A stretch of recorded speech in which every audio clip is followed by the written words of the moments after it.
Setelah bertemu dengan para ketum parpol pendukung paslon nomor urut 2 sebelum debat ketiga pada hari Senin kemarin, setelah meresmikan proyek strategis, Presiden Joko Widodo mengkritisi format debat ketiga yang dinilai Presiden menyerang pribadi paslon nomor urut 2 yang merupakan Menteri Pertahanan. Lalu apakah ini menjadi tanda bahwa memang Presiden Jokowi mendukung paslon tertentu? Kita akan membahasnya langsung bersama pengamat politik Ikrar Nusa Bakti. Prof. Ikrar, selamat pagi. Selamat pagi, Bung Iqbal. Jadi apa, Prof. Ikrar, sinyal atau pesan politik yang bisa Anda baca dari pertemuan Jokowi dengan tiga ketum parpol ini? Ya, sebetulnya ketiga pertemuan itu menegaskan bahwa Presiden memang berada di belakang pasangan Prabowo Gibran, ya. Walaupun kita tahu bahwa memang Presiden sejak awal cawe-cawe dalam menentukan koalisi, ya, di antara parpol-parpol itu sejak tahun lalu yang paling tegas, ya, atau sejak 2022, dan kemudian juga pada saat penentuan bahwa Gibran itu akan bisa menjadi cawapresnya Jokowi itu. Jadi itu proses itu ada. Dan kenapa di dalam pertemuan tiga pertemuan kemarin ini menjadi penting, karena Anda juga tahu bahwa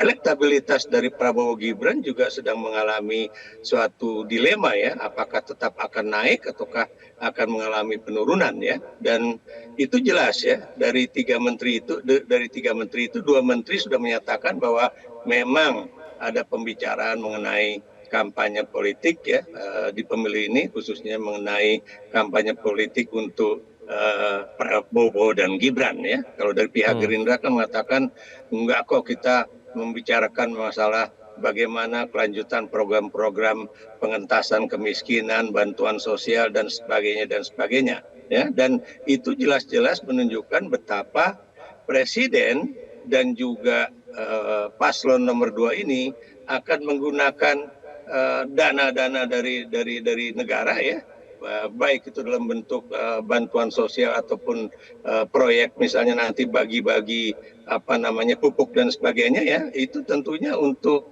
keuntungan dari paslon nomor 2, ya. Dan ini yang juga menjadi pertanyaan saya mengenai program pemerintah itu sendiri, ya. Sebab kalau saya lihat dari data harian Kompas, ya, di situ menunjukkan bahwa bansos pada pemilu misalnya di era SBY, ya, dan bansos pada era 2014-2019 dan kemudian dibandingkan 2024, itu anggaran untuk 2024 itu besar sekali, ya.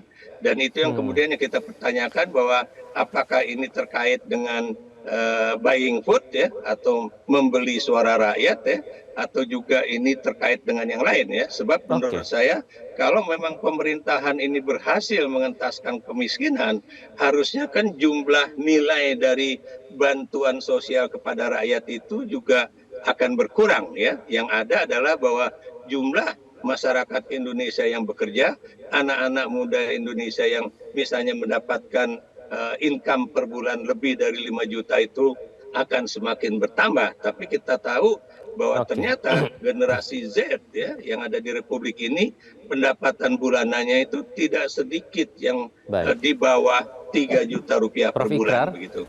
Yang kini kita sambil tayangkan, ya, video pertemuan ketiga pertemuan ini.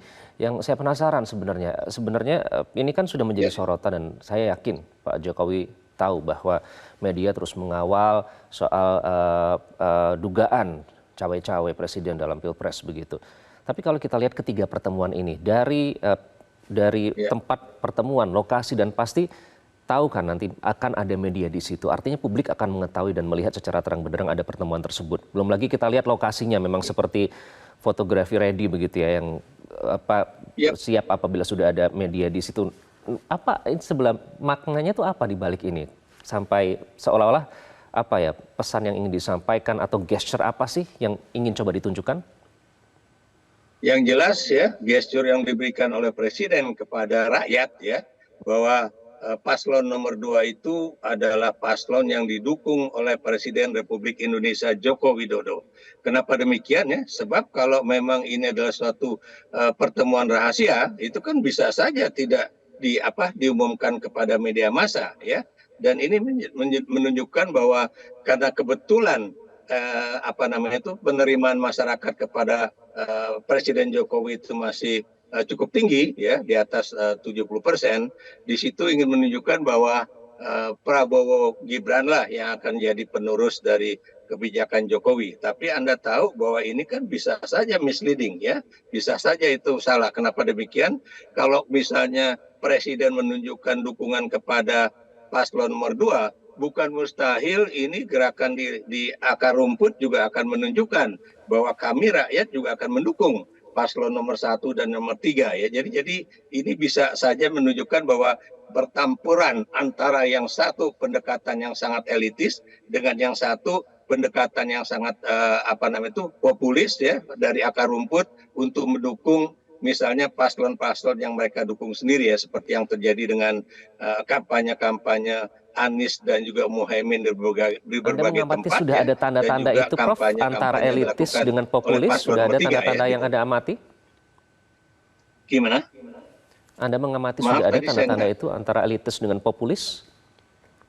Iya, saya lihat seperti itu ya. Dan Anda lihat ya, di foto harian Kompas saya melihat misalnya bagaimana pendekatan dari Anies Baswedan kepada rakyat dan juga pendekatan foto-foto ya, bagaimana Ganjar Pranowo kepada rakyat ya. Dan Anda juga lihat bahwa kalau Prabowo dengan Gibran itu boleh dikatakan efek dari pertemuan mereka dengan berbagai kalangan itu boleh dikatakan menjadi pendekatan yang sangat birokratis ya, dan juga elitis. Saya beri contoh misalnya bagaimana Presiden melakukan pendekatan dengan kepala daerah ya, dan ini pasti ada kaitannya dengan pemilihan umum ya, dan kemudian juga bagaimana Presiden juga tadi ya, sudah kita lihat ya, seperti yang kita lihat di Metro TV sekarang, pertemuan tadi dengan Prabowo Subianto, dan kemudian dengan Airlangga Hartarto, dan juga dengan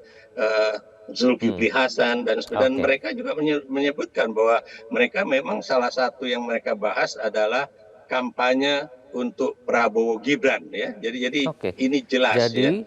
Ini tidak sesederhana pertemuan antara presiden dengan pembantunya begitu ya, dalam hal ini para menterinya begitu ya. Nah, nanti kita akan tayangkan dulu nih Prof. Ikrar. Presiden Jokowi juga sempat berkomentar ya terkait dengan debat Pilpres ketiga pada Minggu malam. Ia menilai bahwa visi dari setiap capres ini tidak terlihat, justru yang menonjol saling serang. Kita saksikan terlebih dahulu. Pertama, memang saya melihat substansi dari visinya malah tidak kelihatan. Yang kelihatan justru saling menyerang, yang sebetulnya nggak apa-apa, asal kebijakan, asal policy, asal visi yang diserang, nggak apa-apa. Tapi kalau sudah menyerang personal, pribadi yang tidak ada hubungan dengan konteks debat tadi malam mengenai hubungan internasional, mengenai geopolitik, mengenai pertahanan dan lain-lainnya, saya kira kurang memberikan pendidikan, kurang mengedukasi masyarakat yang menonton. Saya kira akan banyak yang kecewa, sehingga debatnya memang perlu diformat lebih baik lagi, ada rambu-rambu sehingga hidup. Saling menyerang nggak apa-apa, tapi kebijakan, policy, visinya yang diserang, bukan untuk saling menjatuhkan dengan motif-motif personal. Saya kira nggak baik dan nggak mengedukasi. Prof. Ikrar, seorang presiden mengomentari debat capres yang sedang berlangsung. Terlepas dari itu memang mungkin desakan dari wartawan yang ingin tahu ya. Tapi di sisi lain, bagaimana Anda memandang ini? Presiden berkomentar soal format debat dan menyarankan untuk dievaluasi. Ya, saya melihat bahwa debat Minggu malam yang lalu itu adalah debat yang terbaik, yang enak ditonton ya oleh masyarakat ya. Dan persoalan yang dibahas itu adalah high politics ya, itu kebijakan-kebijakan yang untuk rakyat umum itu sulit untuk dipahami ya, tapi itu bisa berjalan dengan baik dan itu bisa dipahami oleh rakyat bawah dengan baik juga ya. Dan kalau presiden itu menyatakan bahwa tidak ada yang substansif, Ya pertanyaan saya, karena Menteri Pertahanan beliau, ya Prabowo Subianto, itu tidak mengungkapkan kebijakan-kebijakan pertahanan Indonesia ke depan itu seperti apa, ya. Dan kemudian Prabowo juga tidak menjelaskan bahwa dia itu pernah membuat strategic defense review atau tidak, supaya perencanaan anggaran pertahanan negara itu tidak misalnya dibatasi oleh Kementerian Keuangan, gitu kan. Ini contoh-contoh aja. Apakah kemudian Prabowo juga membuat buku putih pertahanan negara untuk supaya negara tetangga itu misalnya memahami konsep pertahanan Indonesia ke depan, ya. Dan kita lihat sendiri, ya, maaf saya berterus terang bahwa Prabowo minggu malam kemarin konsentrasinya itu sangat rendah, ya.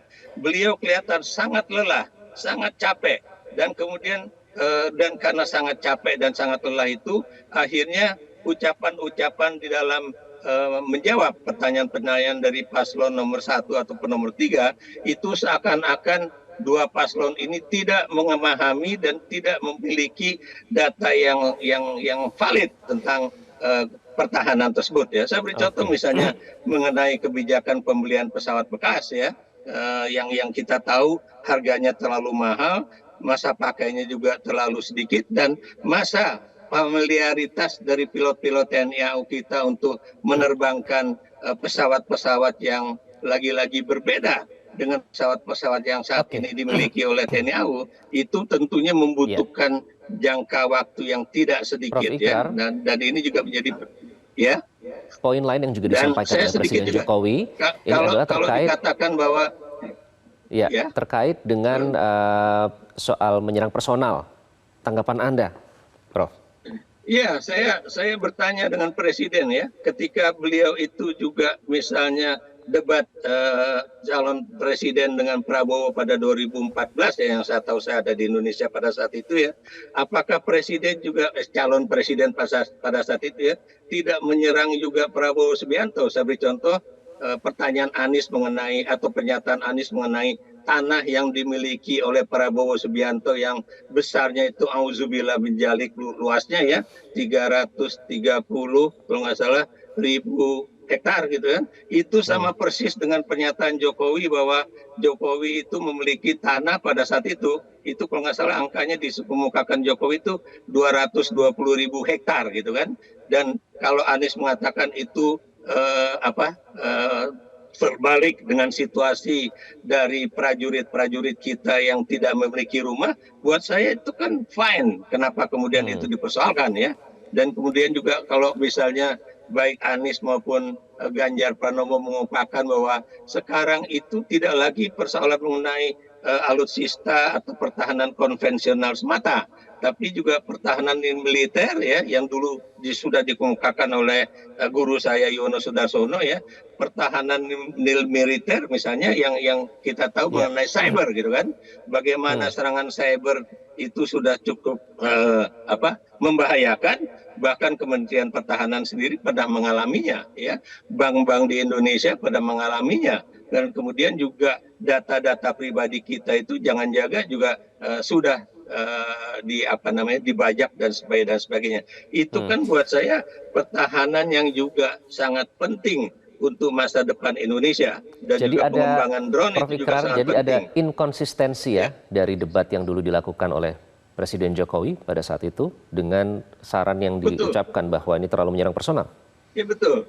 Ya, saya beri contoh misalnya ketika Jokowi juga waktu itu bertanya tentang Mobile Legend, gitu kan, kepada Prabowo, yang Prabowo waktu itu terbengong-bengong, apa itu Mobile Legend, gitu kan. Dan buat saya, apakah pertanyaan itu juga penting untuk seorang calon presiden Republik Indonesia? Bahasanya itu memang harus mengenai hal-hal yang benar-benar substansial untuk kepentingan anak-anak bangsa, ya. Walaupun memang Mobile Legend pada saat itu diajukan oleh Jokowi itu mengatakan bahwa saya tahu kebutuhan anak-anak muda, sementara kamu nggak tahu tentang itu. Tapi apakah itu kemudian dianggap sesuatu yang betul, sementara yang baru-baru dipertanyakan saat ini dianggap tidak substansif? Tampaknya Presiden itu sedang melindungi Menteri Pertahanannya yang memang tidak menguasai data-data mengenai kebijakan pertahanan Indonesia dan juga kemudian data-data yang dimiliki oleh oleh Kementerian Pertahanan di Republik Indonesia ya. Jadi Oke. ini yang harusnya bisa menjadi Itu juga menjadi suatu pertanyaan, Prof, karena pasti sejak awal sudah penilaian. diprediksi bahwa Menteri Pertahanan ini akan berada di bawah lampu sorot atau spotlight ya, karena masih menjabat sebagai Menteri Pertahanan. Kita lihat nanti selanjutnya, Betul, Prof, apakah betul. akan ada lagi makan-makan selanjutnya dan apa lagi pesan yang akan disampaikan oleh elit-elit politik dan yang Ya, ditampilkan jadi ke publik. ya saya Terima cuma kasih, ingin Prof. mengatakan kepada Presiden, halo. Iya, singkat saja, Prof. Jadi gini ya, oke singkat ya. Anda jangan lupa Presiden Republik Indonesia ya bahwa sekarang rakyat-rakyat di bawah ya itu civil society sedang membangun kekuatan untuk menjaga. Saya tidak mengatakan untuk mengintervensi pemilu ya, tapi untuk menjaga supaya pemilu ini benar-benar langsung, umum, bebas, rahasia, jujur dan adil ya. Anda lihat kawal pemilu, awasi pemilu, dan ini anak-anak muda pasti akan bergerak ya supaya kecurangan-kecurangan yang dilakukan oleh negara ataupun pelaksana pemilu itu benar-benar akan seminimum mungkin ya, dan kalau bisa malah ditiadakan sama sekali gitu. Oke, baik.